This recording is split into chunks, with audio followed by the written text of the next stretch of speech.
মুর্দার জন্য পৃথকভাবে নামাজের পরে আবার দোয়া করা এটা বিদআত হওয়ার ব্যাপারে পৃথিবীর প্রায় কোনো ওলামা একরামেরই দ্বিমত নেই বললেই চলে।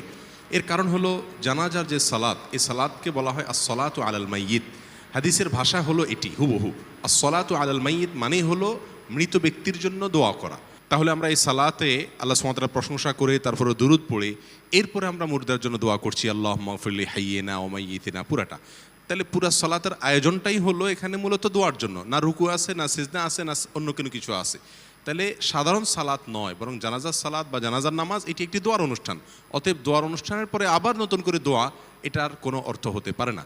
তবে এখানে একটি বিষয় জেনে রাখি, সেটা হলো জানাজার পরে যখন দাফন করা হবে তারপরে কবরস্থ করার পরে কবরের কাছেই কেবলার দিকে ফিরে মুর্দার জন্য দোয়া করা, এটা রাসূল আকরাম সাল্লাল্লাহু আলাইহি সাল্লাম থেকে প্রমাণিত আছে।